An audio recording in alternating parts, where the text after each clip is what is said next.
Innal hamdalillah nahmaduhu wa nasta'inuhu wa nastaghfiruh wa na'udzu billahi min shururi anfusina wa sayyiati a'malina. Man yahdihillahu fala mudhillalah wa man yudlil fala hadiyalah. Asyhadu an la ilaha illallah wahdahu la syarikalah wa asyhadu anna Muhammadan abduhu wa rasuluh. Allahumma salli ala Muhammadin wa ala alihi wa ashabihi ajma'in wa man tabi'ahum bi ihsanin ila yaumiddin. Qala Allah ta'ala a'udzu billahi minasy syaithanir rajim. Ya ayyuhalladzina amanu taqullaha wa qulu qawlan sadida yuslih lakum a'malakum wa yaghfir lakum dzunubakum wa may yuti'illaha wa rasulahu faqad faza fawzan 'azima. Amma ba'd. Qala Rasulullah sallallahu alaihi wasallam, kullu ummati yadkhulunal jannah illa man aba wa may ya'ba ya Rasulullah man ata'ani dakhalal jannah wa man asani faqad aba. Saudaraku kaum muslimin, azanallahu wa iyyakum, usini wa iyyakum bitaqwallah faqad fazal muttaqun. Jemaah salat Jumat yang dimuliakan Allah Subhanahu wa taala, marilah kita tingkatkan ketakwaan kita kepada Allah Subhanahu wa taala. Takwa dalam artian kita semakin takut kepada Allah Subhanahu wa taala. Bertakwa dalam artian kita semakin berharap kepada Allah Subhanahu wa taala. Begitupun bertakwa artinya kita semakin mencintai semua perintah-perintah dan menjauhi apa yang telah dilarang oleh Allah Subhanahu wa taala. Bulan Rajab telah meninggalkan kita. Bulan Rajab adalah bulan kita menanam, memulai kembali melatih amal soleh kita untuk nanti kita panen di bulan Ramadan. Kini telah datang bulan Sya'ban, yaitu bulan kita mengairi apa yang telah kita tanam sebelumnya di bulan Rajab. Mengairi amal artinya adalah kita semakin giat di dalam beramal. Kita semakin meningkatkan latihan amal-amal soleh kita sebelum datangnya bulan Ramadan. Salah satu amal besar, salah satu yang harus kita persiapkan sebelum datangnya syahrul Ramadan, yaitu syahrul maghfirah, bulan ampunan dari Allah Subhanahu wa taala. Maka sedari sekarang kita pun banyak meminta ampun kepada Allah Subhanahu wa taala. Kita banyak bertobat kepada Allah Subhanahu wa taala. Allah Subhanahu wa taala berfirman dalam Quran surat An-Nur ayat ke-21, A'udzu billahi minasyaitonir rajim. Ya ayyuhalladzina amanu, wahai orang-orang yang beriman, la tattabi'u khutuwati syaitan, janganlah kalian mengikuti langkah-langkah syaitan. Wa may yattabi' khutuwati syaitan, maka barang siapa yang mengikuti langkah-langkah syaitan, fa innahu ya'muru bil fahsya'i wal munkar, maka sesungguhnya syaitan itu hanya memerintahkan kepada perbuatan-perbuatan yang keji dan memerintahkan kepada perbuatan-perbuatan yang mungkar.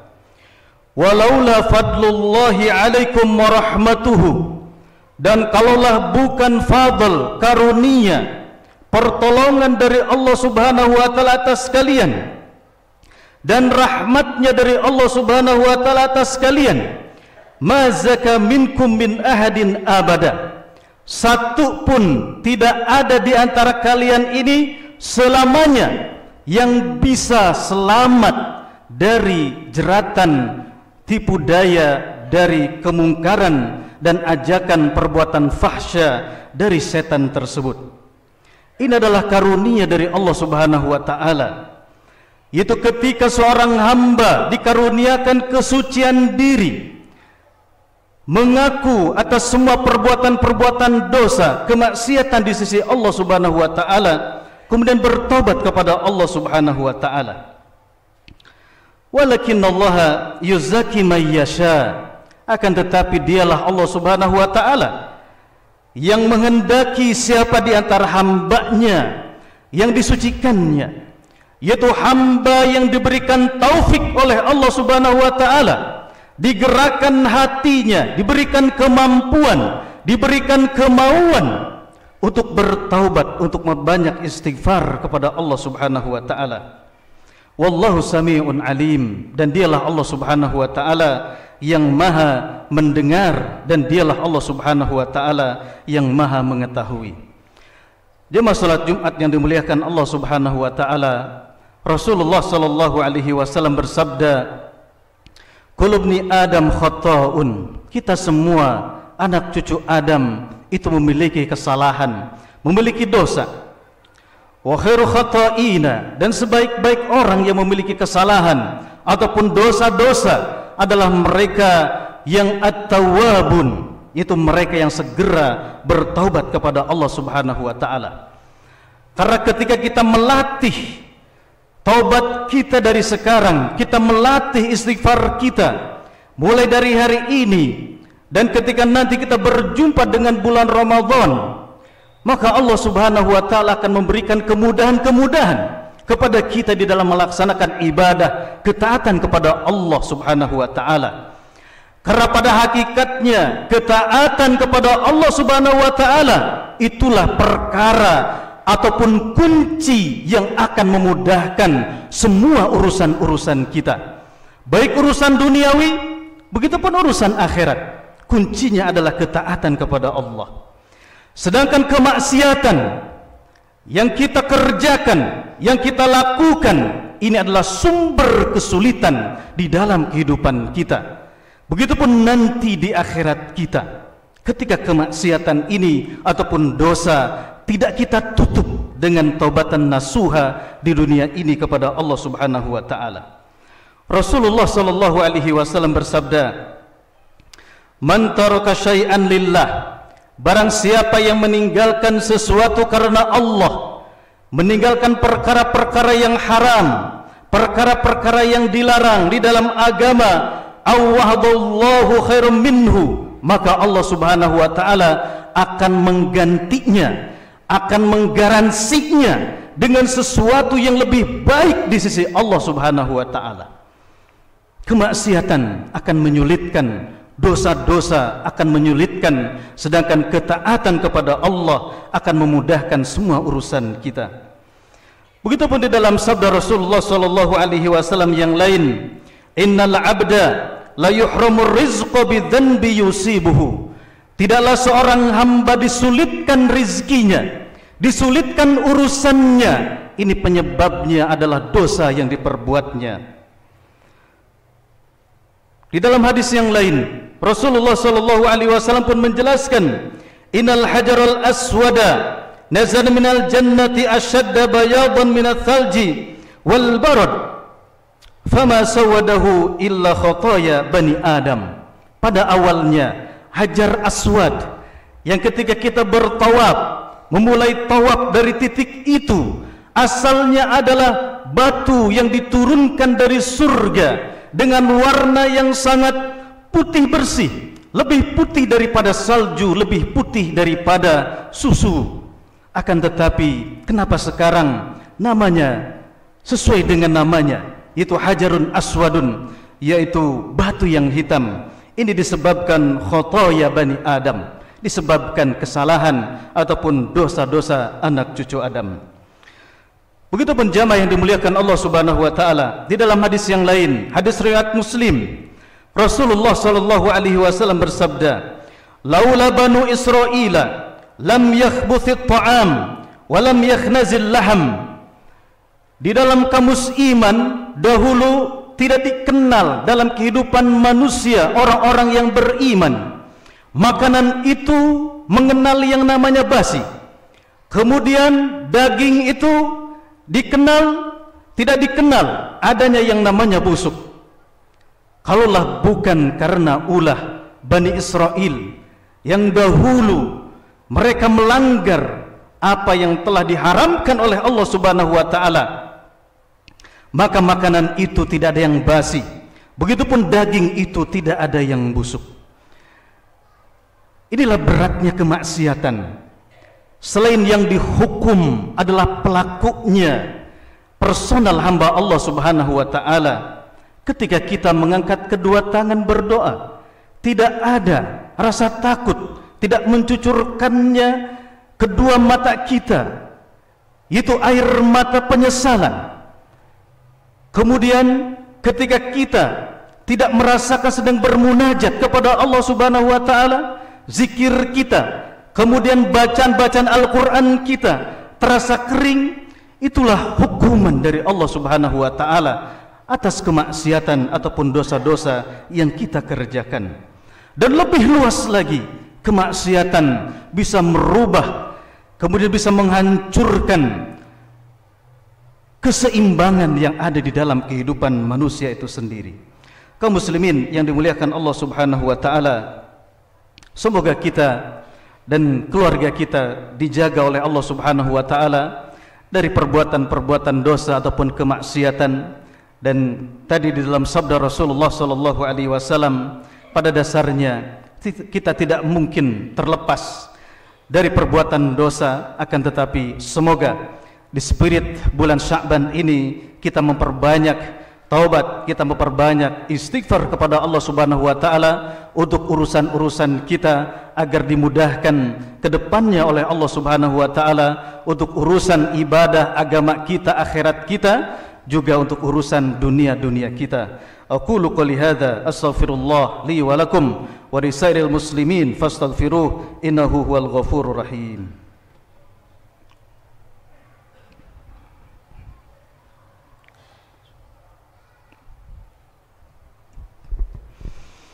Alhamdulillahilladzi bi ni'matihi tatimmus shalihat. Asyhadu an la ilaha illallah wahdahu la syarikalah wa asyhadu anna Muhammadan abduhu wa rasuluh. Allahumma salli ala Muhammadin wa ala alihi wa ashabihi ajma'in wa man tabi'ahum bi ihsanin ila yaumiddin. Saudaraku kaum muslimin, jemaah salat Jumat azanallahu wa iyyakum. Begitu banyak dampak buruk dari perbuatan-perbuatan dosa ataupun kemaksiatan. Yang selanjutnya, yang kedua dari dampak kemaksiatan, bahwa fal ma'asi, yaitu kemaksiatan, tazilun ni'am, ini bisa menghilangkan nikmat-nikmat dari Allah Subhanahu wa taala, mengangkat keberkahan di dalam kehidupan kita, keberkahan usia, keberkahan ilmu, keberkahan amal, keberkahan keluarga, keberkahan harta, itu akan diangkat oleh Allah Subhanahu wa taala dikarenakan dosa ataupun kemaksiatan yang kita kerjakan. Begitupun dampak buruk dari kemaksiatan, wal ma'asiyu sababun dzulmatil qulub, bahwasanya dampak buruk dari kemaksiatan ini akan menggerakkan, akan menggelapkan, ini akan mengkeraskan hati-hati kita, sehingga ketika kita melaksanakan peribadatan, membaca Al-Quran, berzikir, itu tidak berdampak di dalam hati-hati kita. Begitupun dampak buruk dari kemaksiatan, bahwasanya wal ma'asi, kemaksiatan, tahrimu ta'at, ini akan membuat kita malas di dalam melaksanakan aneka macam ketaatan ataupun perbuatan-perbuatan amal soleh di sisi Allah Subhanahu wa taala. Bahkan buruknya kemaksiatan ataupun dosa akan menghalangi seseorang, yaitu diharamkan ataupun dihalangi dari ilmu yang bermanfaat, dari ilmu yang berkah, ilmu yang menuntun dirinya untuk melaksanakan amal. Begitupun keburukan dari kemaksiatan ini menjadikan pelakunya takhulul abda fid dunya wa indal maut wal iyadzu billah. Ini menjadi sebab ikhwatul iman kita terhalang dari husnul khatimah, karena kemaksiatan itu akan mengganjal nanti di ujung ataupun pada saat kita sakaratul maut. Ketika dosa kemaksiatan ini tidak segera kita bersihkan dengan memperbanyak taubat, memperbanyak istighfar, memperbanyak amal soleh di sisi Allah Subhanahu wa ta'ala, maka sekurangnya ada 5 langkah bagaimana dengan izin Allah Subhanahu wa ta'ala, bagaimana kita mengharap kepada Allah dengan langkah-langkah ini terminimalisir, kemudian kita tercegah dari perbuatan-perbuatan dosa ataupun kemaksiatan kepada Allah Subhanahu wa ta'ala. Yang pertama, Langkah bagaimana kita meminimalisir dari perbuatan dosa ataupun kemaksiatan, yaitu seorang hamba harus mengetahui annallaha haramaha, bahwasanya Allah mengharamkan perbuatan maksiat ataupun perbuatan dosa. Kita harus mengimani, harus mengetahui bahwa semua kemaksiatan, semua perbuatan dosa adalah sesuatu yang diharamkan oleh Allah Subhanahu wa taala. Yang kedua, ikhtiar kita agar bisa mengerem dari perbuatan dosa ataupun kemaksiatan, al-haya'u minallah. Kita meningkatkan rasa malu kita kepada Allah Subhanahu wa taala. Kita mengimani Dialah Allah Sami'un Basir. Dialah Allah yang senantiasa Maha mendengar semua lintasan di dalam hati kita, apalagi ucapan kita, apalagi apa yang kita perbuat. Itu sangat direkam dan itu pasti sangat diketahui oleh Allah Subhanahu wa taala. Kita harus merasa diawasi, didengar oleh Allah Subhanahu wa taala. Kemudian yang ketiga, mura'atu ni'amihi. Langkah bagaimana kita dengan izin Allah Subhanahu wa taala bisa terhindar dari perbuatan maksiat. Maka ingatlah saudaraku kaum muslimin, tidaklah seseorang misalkan sedang melakukan perbuatan dosa ataupun perbuatan maksiat, pasti perbuatan itu di atas fasilitas, di atas apa yang telah dikaruniakan oleh Allah Subhanahu wa taala. Kalaulah kita berkontemplasi, silahkan bermaksiat, tapi tidak boleh ataupun jangan pakai fasilitas dari Allah Subhanahu wa taala berupa panca indera, berupa harta yang telah Allah titipkan. Akal kita, kehendak kita tidak boleh dipakai untuk bermaksiat kepada Allah Subhanahu wa taala. Atau kalau kita bertanya lebih jauh lagi, kalaulah seseorang mau bermaksiat, silahkan lakukan di atas tempat yang tidak diciptakan oleh Allah Subhanahu wa taala. Dan itu tidak mungkin, jamaah sekalian. Itu tidak mungkin. Semua itu adalah fasilitas karunia dari Allah Subhanahu wa taala yang menghasilkan dari syukur nikmat itu adalah ketaatan kepada Allah Subhanahu wa taala, bukan kemaksiatan ataupun dosa kepada Allah Subhanahu wa taala.